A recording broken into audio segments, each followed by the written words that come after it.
Jika fungsi fx sama dengan 4 akar x ditambah 1, maka persamaan garis singgung kurva di titik yang berabsis 3 adalah, oke, di sini kita lihat dulu ada kata kunci berabsis 3. Artinya apa? Absis di sini itu artinya adalah x gitu. Jadi absis itu adalah x, sedangkan misalkan kalau ada soal nih yang ditulis misalnya ordinat gitu. Nah, ordinat itu adalah y gitu, teman-teman. Jadi teman-teman harus catat ini ya, teman-teman, karena ini penting. Oke. Nah, berarti karena absisnya itu adalah x, berarti kita udah mengetahui x-nya itu 3. Nah, di sini kan kita disuruh untuk mencari persamaan garis singgung atau PGS gitu kan. Nah, berarti karena di sini absisnya 3, dari persamaan ini kita harus cari nilai m atau gradien. Nah, cari gradien itu kan kita menggunakan cara turunan gitu kan, atau diferensial. Misalkan gini, kalau diferensial itu misalkan ada fx sama dengan x pangkat a gitu ya.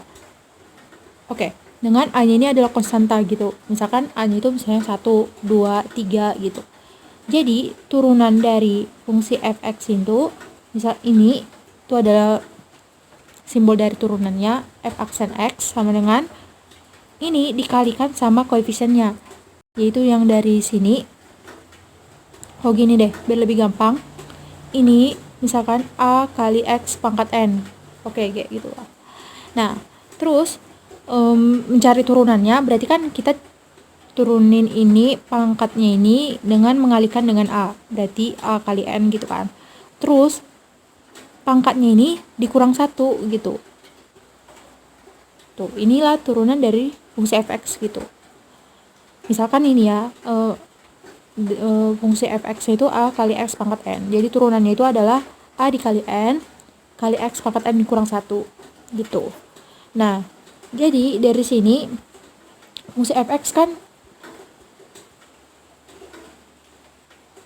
4 akar x ditambah 1 gitu kan.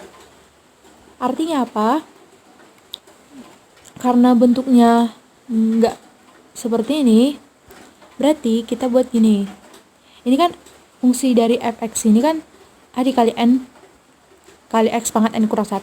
Berarti kan dilanjutkan dengan dx gitu kan. Karena kan gini, itu kan turunan dari fungsi fx gitu kan. Artinya kalau kita turunkan ini dx ini yang merupakan turunan juga, kita turunkan ini tetap aja 1 dikali dx gitu.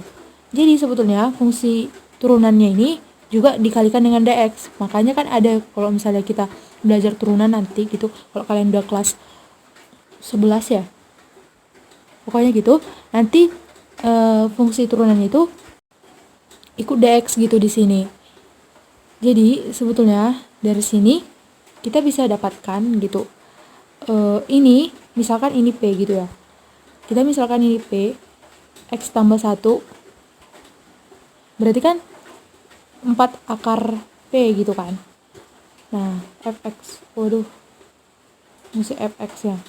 Nah, berarti turunan dari fungsi fx itu kan, oke, kita misalkan gini, 4 akar p, berarti kan 4 kali p pangkat setengah gitu kan. Nah, sesuai dengan ini kan kita kalikan nih, setengah dikali 4 gitu kan, n dikali a, berarti 4 kali setengah, berarti 2 gitu kan. Nah, terus pangkatnya yang setengah ini dikurang 1, jadinya p pangkat minus setengah. Terus ada lanjutannya kan. Nah, ini kan dx, karena di sini kan terhadap x gitu kan diturunkan kan. Nah, berarti ini juga terhadap p gitu. Kenapa? Karena kan tadi kita turunkan terhadap p gitu kan. Kita misalkan gitu.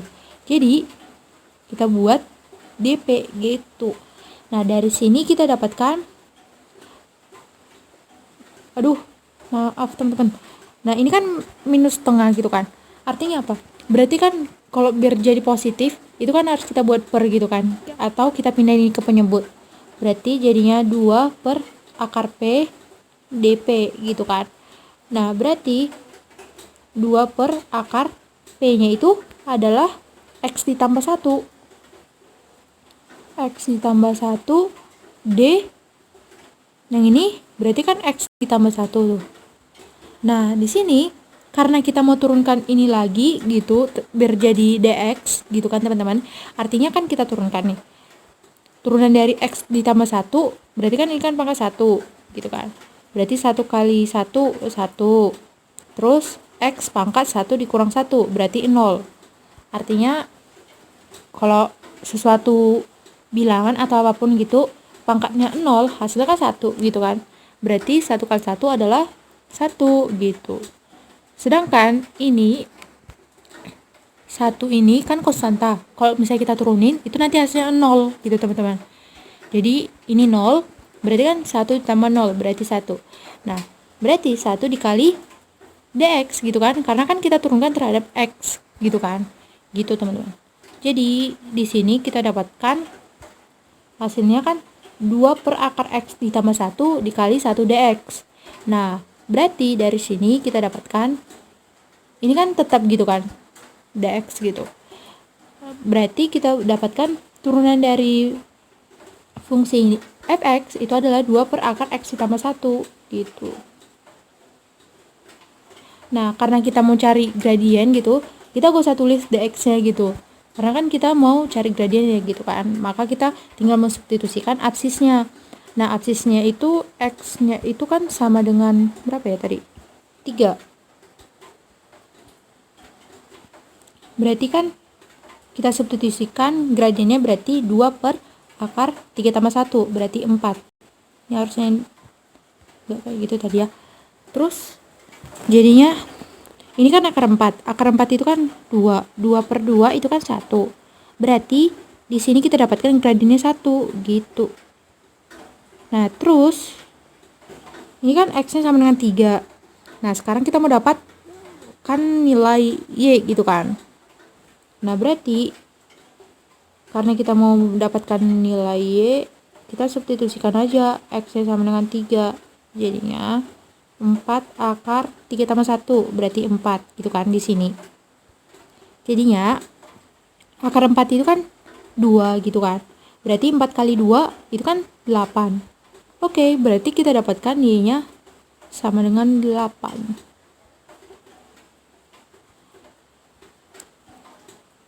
Dan m-nya 1. Berarti kalau kita langsung substitusikan ke PGS, berarti kan harusnya persamaannya gini kan, y kurang y1 sama dengan m dikali x dikurang x1. Oke, y dikurang y1. Y1 nya tadi berapa? 8. X nya 3. Waduh, X nya 3. Berarti 8, M nya tadi 1 ya. Oke, gak usah kita kaliin karena kan 1. Berarti X dikurang 3 gitu tadi kan. Nah, berarti di sini kita langsung pindahin y-nya ke ruas kanan. Ikut juga minus 8-nya kita pindahin ke ruas kanan. Jadinya 0 sama dengan X dikurang y gitu kan. Terus ini kan jadi positif, minus 8-nya jadinya 8. Nah, 8 dikurang 3 kan 5 gitu kan. Jadi kita dapatkan X dikurang y ditambah 5 sama dengan 0. Itulah PGS-nya gitu teman-teman. Kalau kita lihat di option, kemungkinan yang A gitu ya teman-teman. Y dikurang X dikurang 5 sama dengan 0. Oke, biar lebih gampang kita kalikan dengan minus 1 karena kan tadi y positif. Berarti 0 sama dengan min X dikurang ditambah y dikurang 5 gitu kan. Berarti y dikurang X dikurang 5 sama dengan 0. Oh iya teman-teman, sama juga gitu ya. Berarti dari sini kita dapatkan PGS-nya itu adalah y kurang X dikurang 5 gitu. Jawabannya ayam. Aduh. Oke, jawabannya ayam.